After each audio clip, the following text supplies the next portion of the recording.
Thank you so much for joining Dental Marketing Theory, a podcast by Gary Bird.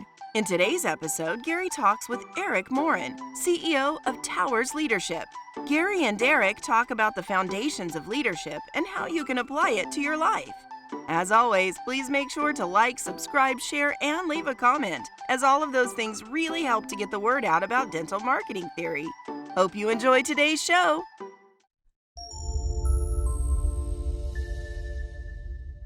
All right, Eric, we are live. Thanks so much for coming on. I'm really excited to have you today and talk through what you are offering to the dental community. Now, before we go any further, though, if you're listening to this, please leave us a quick review. It really, really helps us out. It takes you 5 seconds. This whole podcast is free. So if you can do that for me, don't make me beg. Leave a review.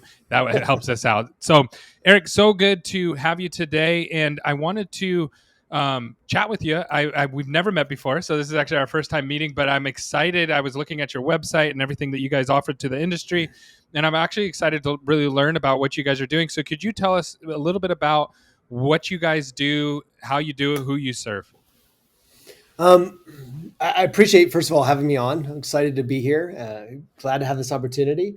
Tower Leadership, we're about 6 years old. We serve dentists that are vast majority are dentists that are moving to a kind of a hyper growth. That would probably be the best way to say it is individuals that are looking to really compete in this marketplace, this ever changing dental marketplace. It seems like we're in today. So the organizations that are looking to lead, that means grow the organization, grow the C-suite, grow the depth of it, learn how to invest in marketing, invest into their businesses and their operations, and where to put capital. That's kind of a quick version, but really trying to move the needle. So those individuals that are ultra hyper growth focused and really want to move the needle, those are our people. Those are the people we love to work with. That's awesome. Same with us. And so how did you get into dental? That's a good question. I was doing business consulting for companies up to about 30, 40 million myself as an independent. And I married a dentist, but for years in dental school, she kept talking about crowns and bridges and all this stuff. And I was like, stop talking about dentistry. And then one day she said, stop doing all this other stuff and help me build a dental practice. So I was like, okay, that's fine. And I always tell people, one of the greatest things was that I didn't know what I didn't know, which is as an MBA, I just thought you grew and scaled a business. I didn't know better. And so we just went from zero, no patients, to a multi-million-dollar, multi-doctor practice right away. And then I started getting grabbed by other people, and they said, there's a lot of people that need this help. And so before you know it, I'm working with thousands of doctors all over the United States and outside the United States. And I came into it. I think there was also an idealistic part of me that I was watching because I had all my investment licenses as well as being an MBA. And I was watching financial advisors and CPAs tell individuals to pull their money out of their dental practice and go put somewhere doing 5%. Or I'd watch them sell it off. We'd have $1 million dental practice that was getting 30%, which is $300,000. And they would sell that off and put it in the stock market. And for me, I just looking at it and doing math just said, that's like, you'd have to have $6 million in an investment account at 5% to do the same thing as your dental practice. So if you could keep your dental practice and you could create systems and you knew how to invest in it and would reduce the stress, then it would make much more sense to grow and scale and invest in the dental practice. So there's a little bit of it of me that's an idealist, to be honest with you. And I was like, I must put a stop to this. And so I started working with individuals, really showing them the numbers on if you invested back in the dental practice, if you understood where to invest in marketing. I'm not a marketing person, but I understand the financials of investing and acquisition costs and the average revenue. And so one of the greatest things, for instance, in the pandemic, I was saying in the pandemic, I got a lot of clients from it because I was like, double down, triple down. This is the time to invest in marketing. So as a business person, I ended up in this profession, fell in love with it. And because there's so much room for growth in this, and just in paradigm, acumen, philosophy. And so what a great industry to be a part of. So I fell into it, and now I'm glad to be in it for sure. That's awesome. And you said something that really struck a nerve with me there about the COVID, because and this was true in all businesses, I think, or most businesses, it was we 4X'd, our business 4X'd during COVID or right after COVID. because we did double down. We bet on our team. We didn't lay anybody off, right? We invested in future infrastructure when everybody else was pausing and shutting everything down. And I noticed that a lot of the doctors who did the same really capitalized, and it sounds like you saw the same thing, and you kind of saw the writing on the wall. What are you seeing now with dental offices? What struggles are dental offices facing now that we've gotten through COVID, but now we have a labor shortage? How is that financially? How are you helping them through that? I think that there's a late yes, we all are going through this great labor shortage, aren't we? And so there is always a challenge in this marketplace. I still think you have to have control of the numbers. It's still from a leadership standpoint, understanding. One of the largest things I see, even practices, I have practices that will come to me that are $15 million that do not have control of the numbers. And so Wow. by having control of the numbers and understanding, hey, where do I need to invest? Because the return is still there. There is still strong return. And even if we're investing, for instance, in hygiene, obviously a hygienist is more than, the market's pushing up the price point. We were just talking about this actually at the conference yesterday, is this idea of even if you were to lose margin on hygiene, there's still so much return and there's enough margin to be made up that it's still, as long as you know the numbers, you know where to push the needle. So yes, the market's changing, but I think by having control and having leadership of your own numbers, then you can make the decisions and push the investment where needed with control. Because I think if you don't have that control, then you feel out of control, which Yeah. wakes you up at 3 a.m. But it's still going to be a difficult market.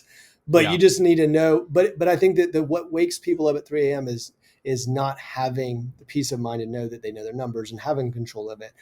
We're going to get through this market. I was telling somebody the other day, I said, remember 2011 that they were talking about people with master's degrees working at Starbucks because they couldn't get a job. And now it's like you could just make one phone call and get 20 jobs. So look, the market's going to change. We just need Yeah. to have control at this time to learn how to adapt to the marketplace. But all marketplaces need adapting to. You just need to know and have the control to be able to do that.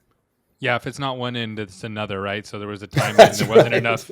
If there was a time when there wasn't enough patients, right? Because people didn't really care about dentistry, and that was a problem. And now there's too many new patients and not enough dentists to see them, and there's a hygienist shortage.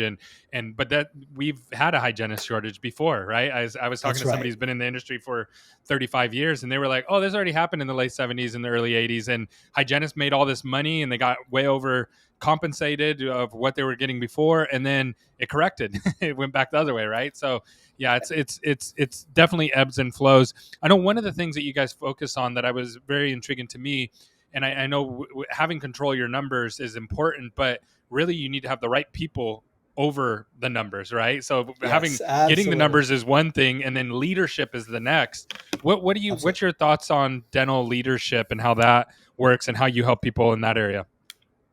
Well, leadership is this broad concept, but it actually is very strategic because I think sometimes we use words like leadership and they get caught up with servant leadership sometimes, and then core values and mission, and sometimes it turns fluffy, but it's actually not. The idea of leadership, when I came into this industry, one of the things I saw right away was a lack of leadership, and that actually wasn't anyone's fault. It was because people were in the chair all day long. They couldn't actively lead the organization. They were deferring that to somebody else. And so there's oftentimes a lack of leadership. But I truly, understanding where the business is going, understanding the strategy of the business, understanding strategy as a whole, one of the greatest lacks in this industry is lack of people understand operational effectiveness, but they don't understand strategy. They understand cost efficiency, but not strategy. So I think that there's this idea of leadership is understanding how to lead people, sharing that common vision, sharing why we're doing what we're doing, why you should be on my bus. And it's interesting you say, during this time as we're trying to attract people into the organization, people will leave a job and go somewhere else because of someone's vision, because Yeah. of the direction of the business, because they can see that there is leadership in the growth of the practice. Oftentimes showing somebody that there's a potential for growth in the organization and that you are willing to invest in the organization and you have a vision and you have there's a large group that I work with, just an amazing group, started small and they're a very large group now. And they have the 4 core principles of leadership in their practice, and they've made it a hallmark. So I think people underestimate the power of being phenomenal leaders. And if we look to great organizations, those great organizations had powerful, amazing leaders. And sometimes people think leadership is just having all this charisma. Some of us have more or less charisma, but leadership is understanding your vision. It is communicating. It is communicating that. It is creating a delegation and a system to make decisions. It is understanding your numbers. It is all those things, because just like we wake up at 2 o'clock in the morning, so do they oftentimes. And knowing that their leaders at the helm allows people to make it. And the day that comes, and it will, especially in this marketplace, where the hygienist says, this is a great market. Should I leave and go somewhere else and get more money? The only thing that will keep them at your practice is your vision, is the leadership. And it's probably, I would argue, more important than it ever has been if you want to retain top talent. Yeah, totally agree. And something that you said there too, that dentistry struggled with for a long time, I kind of coined the phrase fractional CEO, right? Like no one offers fractional CEO services. And a lot of dentists have tried doing that, right? Where I'm in the chair for multiple hours a day and then trying to run the organization. And it's really hard.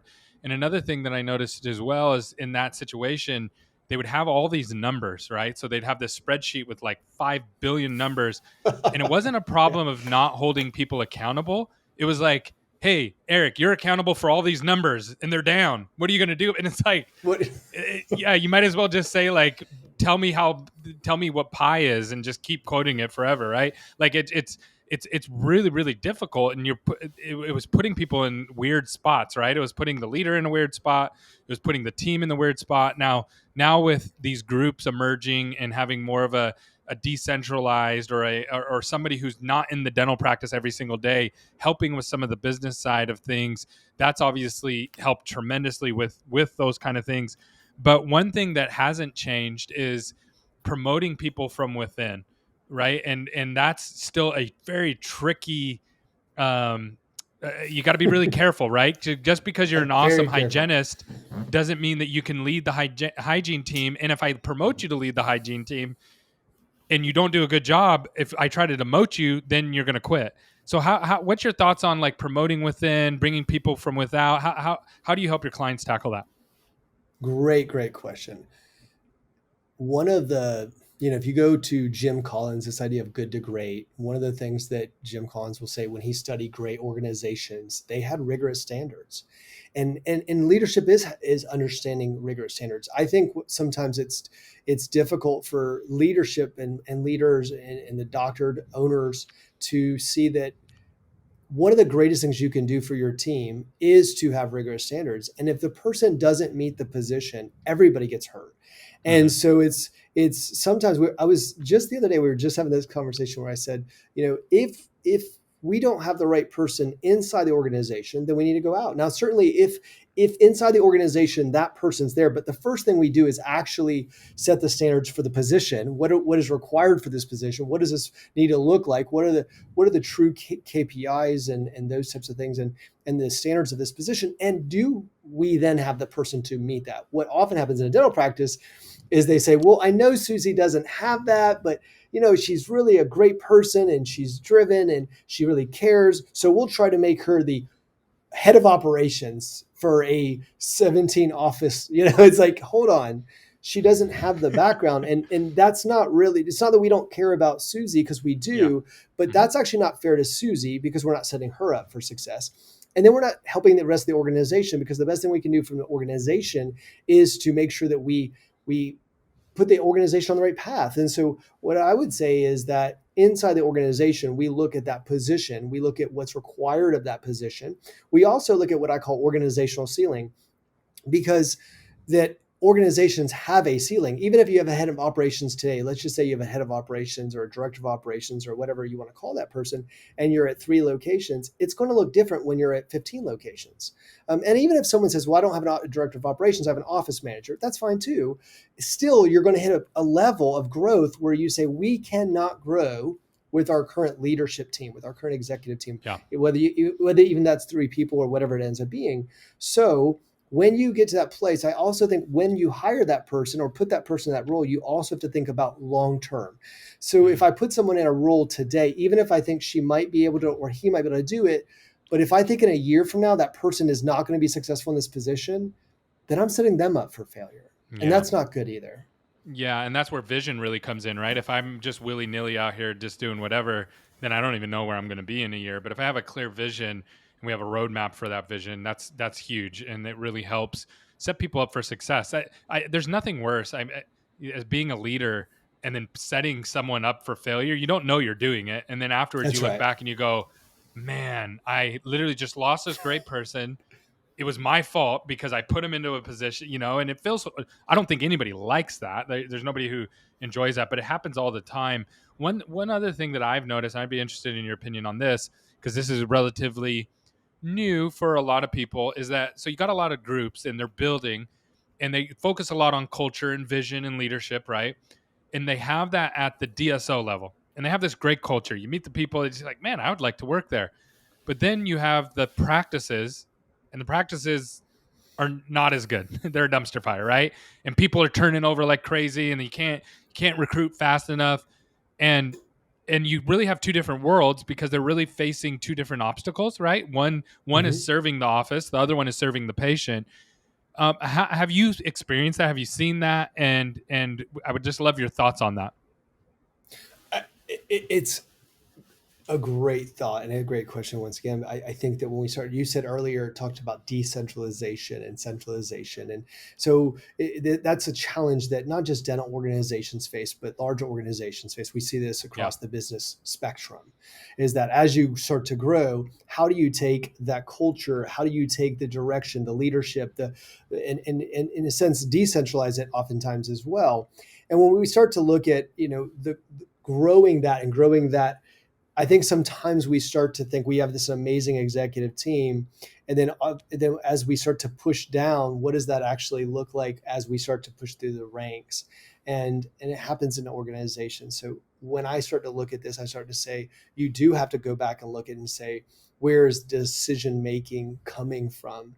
And mm, if it's completely centralized in one location, and then that's just got to push down, it's like that whole thing where you're supposed to share a secret and it goes to the next person yeah, and the next person. Same thing happens in an organization because it starts to get diluted over time.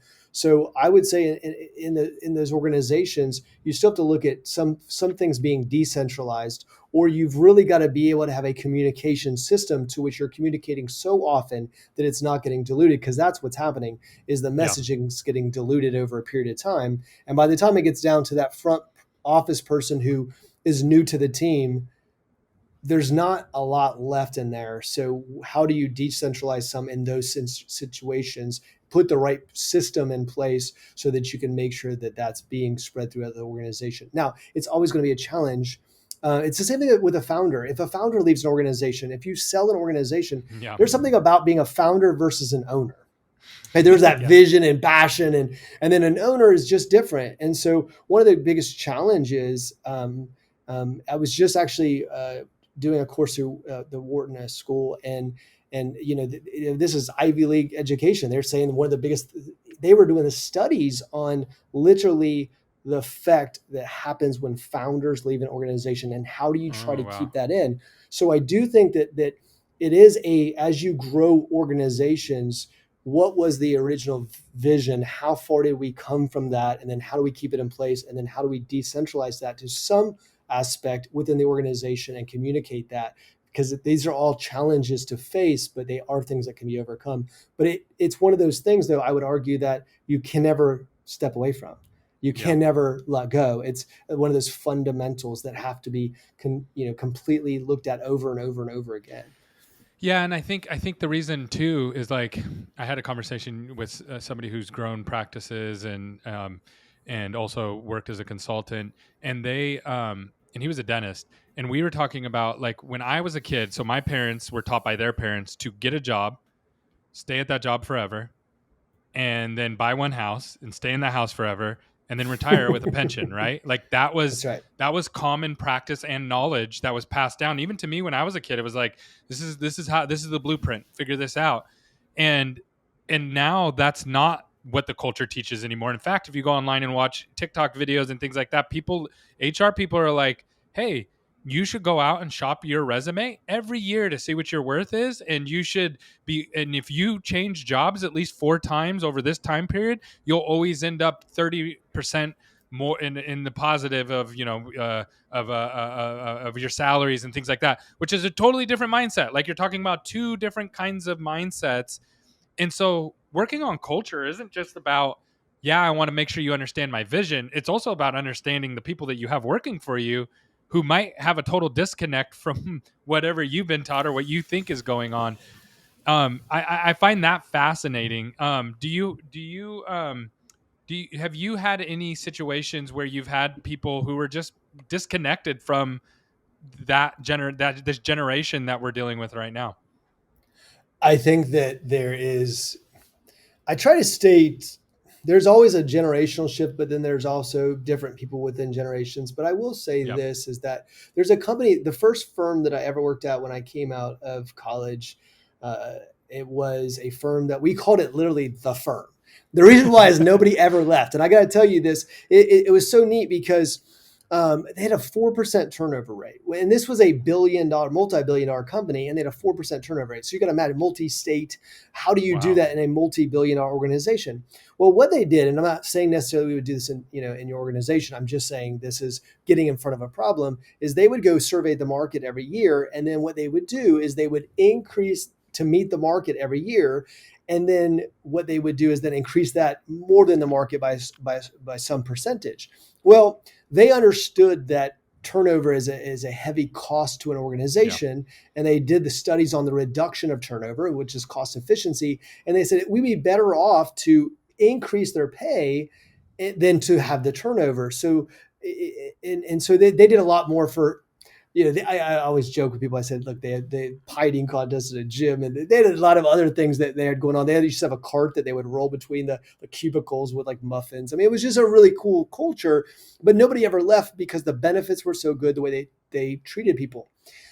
That is important to look at the cost of turnover. I do think Yeah. that needs to be looked at in an organization, because I think sometimes we get short-sighted from the executive seat and say, well, they haven't asked for a raise, and so I'm keeping my margins where they need to be, not looking at that eventually turns into turnover, which then has a huge cost to the organization.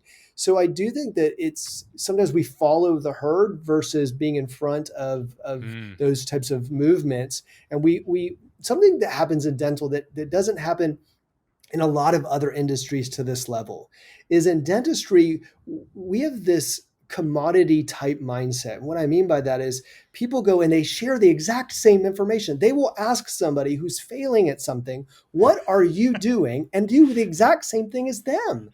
And so it's like that doesn't typically happen in a lot of other areas. And so, I always tell doctors, don't ask the person who just lost 5 hygienists what they're paying hygienists. Like, that's not who you ask. It's the person who's attracted 5 hygienists who you should be asking. So sometimes I think we just need a better set of questions, but we Yeah. also need to step sometimes outside the industry and say, hey, what are other organizations maybe outside of the industry doing that we could maybe borrow from? Because right now retention is important. Yes, vision is so important. Leadership, and look, no matter how driven you are, how much of a great leader you are, no matter how passionate you are, people are going to leave. And that's just the hard truth of it. And sometimes you can't even understand why they would leave, because you're like, do you ever understand how great we are? But they will, and it does happen. However, I do believe as business leaders we can get in front of this. And I think Yep. we can do a lot to it. I think what we have to do is not have herd mentality and not Mm. commoditize information, but be unique thinkers within the space. I love the way you presented that from the firm there, and that is so true. If you can get ahead on, it's like you're going to pay the money one way or another, right? We can pay it in raises, That's or we right. can pay it in turnover. So what one's better? It's better just to give them the raises, right? And so that's a totally different mindset, and one usually not present. Like, you don't hear people talking that way a lot in the dental industry, to your point, and it's very, very fair. I do know that one of the things I've watched in tech over the years, tech has been dealing with the problem that dental's facing right now for years. There's never been That's enough. right. There's never been enough people in tech. There's never been enough. They literally pay people to learn how to do tech because they're so like needing of more programmers and developers. And so they've been dealing with it for years. And one of the things, I mean, salaries are just high in that industry because of that, but they have the advantage of having technology, which is deflationary. So they're selling cell phones for cheaper, even though they're more powerful now. What dentistry has some of that, right? Like, so I saw yesterday someone posted a Facebook picture. They were at a front desk of a dental office, and they had someone from the Philippines on a screen, on a Zoom screen, checking patients in. Right. So Mhm. they removed the human from there. It's still a human there, but it's on a computer. And so there's stuff like that you can do. But what, like right now, with if I'm paying the doctor and the hygienist and the dental assistants and everybody's getting a pay raise, the insurance is crunching down, giving me less money, rent's going to go up. I mean, everything's going up and I'm getting less. How are you helping clients, or what are you seeing clients that are doing that are creative to work through that problem? Well, I think that when we get into exactly what you just stated was business strategy, because cost efficiency is a model. You can see Aspen moving into cost efficiency, right? Mm, That's a model, right? yeah. We can look at when we start looking at implants, depending on where you're going, right? Depending on the business model, there's a lot of companies who've moved towards the cost efficiency. How do we get people have implants for cheaper? How do we give dentistry for cheaper? The problem is you're in a sense, which is fine. That's a fine model. And in fact, you can look at great organizations. IKEA has a cost efficiency model. Southwest has a cost efficiency model. There's nothing wrong with having a cost efficiency model. But what ends up happening is when we get into perceived value, so now we start to go to the other end of the spectrum, which is perceived value. Well, if we're getting into true business strategy, we've got to start looking at what actually goes into perceived value. So here's it's kind of some of the challenges. And I was talking to an oral surgery group about this recently. So let's go back down to there's Clear Choice who tries to push the implant down, right? And then the oral surgeon says, hey, look, no. If I was to do anything for cost efficiency, then I'm seen as poor quality, which is a mindset. Okay. And so, it's Yeah. not necessarily, I promise you, Yeah. but here's what ends up happening when we get into perceived value. The first thing that they think is now we're into differentiation. Now, differentiation is difficult and sometimes very expensive. But when you get into differentiate, when I ask a group of doctors, what makes you different? Here's what they tell me. I talk to the patient. I spend time with them. I give them a good, I take care of Oh, them. we clean, When you we come take it, in, we clean our office really good. Or I went to college, I that, went to this really good college. that's right. So one of the things that I help people with is truly understanding differentiation strategy. Because if you're going to push into that, so now everything's moving down. And if you have larger groups, you have economies of scale within those groups. And now you're starting to look at a marketplace where when you start, and this, even consulting, I kind of laughed at this with someone the other day. I said, even the consulting, it's the same commoditized information that keeps being put out. So it's interesting. It's like all the dentists that are trying to grow to some degree went to the same boot camp. So they took the same commoditized information and they share that information. And and then what ends up happening is they all say, we're trying to be different. I'm like, no, you all look the same. Yeah. So the answer to your question, which is if we're not trying to run a cost efficiency, that's what I meant at the beginning when I said implants is Yeah. Clear Choice. But when we're looking at our models, we have to say if we're moving toward differentiation, which is difficult and is expensive. I remember a doctor recently was like, let's create a differentiation strategy. He had about 30 minutes. I was like, if it was that easy, like we would all just have a differentiation strategy in 30 minutes. It's difficult work, but done well. If you look at, let's step outside of dental for a minute. Let's go straight, which is a little bit different on the clinical side, but plastic surgery has stayed independent because it has high perceived value. That is the differentiation, right? Nobody wants the Mm. discount facelift. It doesn't tend to work out well. And so, 9.99 for the nose right, job. but in dentistry, it's a little more difficult sometimes because we expect there to be a certain level of care. And so differentiation really comes with team. It really comes with experience, but it's not by being kind. It's other things that are very unique. It can be utilizing technology. It can be the way we communicate with the marketplace. It can be a lot of different things. But if we're just trying to compete on price and trying to just be a nice, clean office, it takes a lot of capital because that's a difficult model to really stand out in. You can get a lot of patients coming in and that's okay, but you're going to have problems when you're in cost efficiency. Even cost efficiency, you got to find some way to differentiate even with a cost efficiency model. Yeah, it's so interesting to me, and this is such a good answer. And I think about the dentists that I've talked to over the years. It's dentistry does copy itself, right? So there's a lot of people who are replicating the model, and people struggle to say why they're different. But at the same time, like, how many dentists are open at 7 p.m. on a Saturday? You know what I mean? Like, there's how many dentists have same day availability? How many do IV sedation? How many? Like, I could go through and I could give you a bunch of stuff that if you did these things, the market would respond positively to you, right? Because no one else is. You wouldn't have any competition, so you'd get 100% of that market at that time. But dentistry doesn't think that way. What with your business background? Like, where's the disconnect there? I truly believe it's in going back again. I do believe it's in share. It's this when I keep using the word commoditization of information, I truly mean they're sharing the same information. We can talk. I saw a doctor just use social awareness, taking care of the community, taking care of the environment, and watch her numbers explode. I've seen. I mean, there's a lot of ways to differentiate. Like you said, sedation. We can use clinical means. We can use bringing authority. There's a lot of different ways to perceive value. Price, just increasing price, it changes perceived value. There's a lot of things you can do to differentiate from a business standpoint. And what I would say is that you just like rattled off 4 or 5 things, Yeah. right? Like just like that. Staying So open when late we on the look, weekends or whatever. well, I'll tell you a story. So years ago, a young lady, I get this phone call, and this young lady was sold into a practice that literally, I don't know who the broker was, but it was not good karma. Let's just put it that way. Okay. And so whoever made this deal, it was a horrible. I get this phone call of this young lady, and this was years and years ago, but long story short, the lady she's in the red. I said, what would you like to happen? And she said, I just want to be in the black. I just want to keep losing. I mean, she was probably a month away from closing down the doors. It was a bad situation. So it's interesting. So she was in an older population that she was in. So I looked right at her and I said, I want you to open Sunday.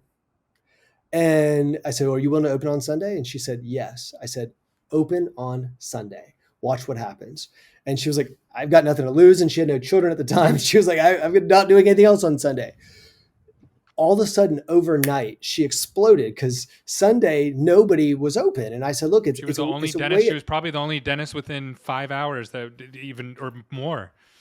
And so in Sunday, something was happening. And oftentimes, especially with an older population, things happen to dental work. And so anyhow, she was slammed. She was making so much money on Sunday. Well, of course, then we invested the money properly and grew marketing and all the other things because she had no capital at first to do anything with. So we had to do it purely organically.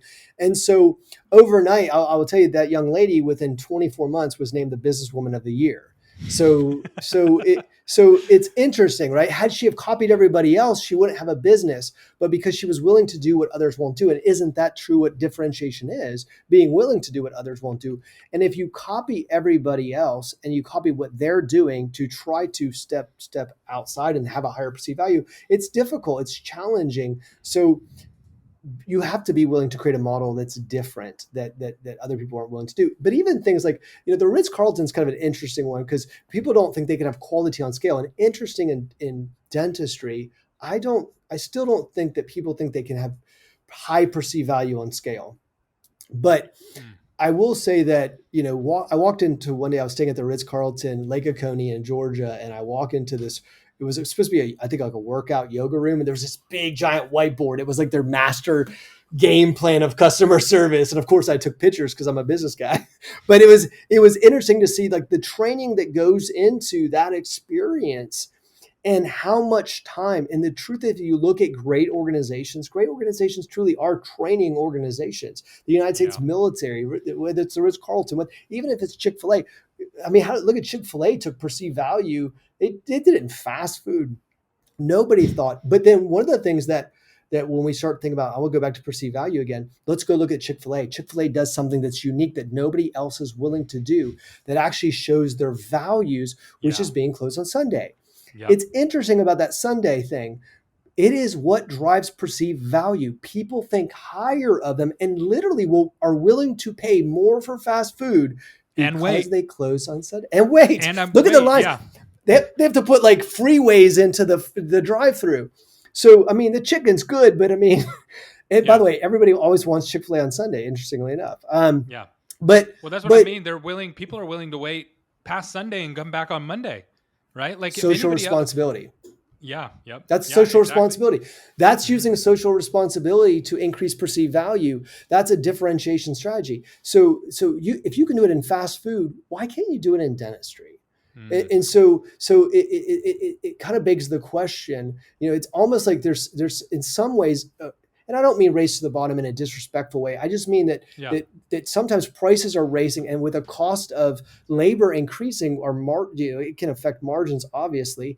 And so now we start to go like, how do you move forward in a marketplace that's more competitive, that has higher labor costs, that we start to see challenges from insurance, and so there are ways to compete, but it does take, go back to leadership again. It takes leadership, and that's yeah. why I think leadership really means so much more than this idea of like pumping everybody up, right? Leadership means a lot of these things that truly lead an organization through a time like this and come Yeah. out on the other side better than you came into it. Well, when we started the conversation, we started on mindset, right? You got to have the right mindset. If you think you're going to lose, you're going to lose. But the way I presented that question is the way the dental industry really, a lot of people, not everybody, approaches the problem is like costs are high. We can't do this. We can't do that. We're very limited. What are we going to do?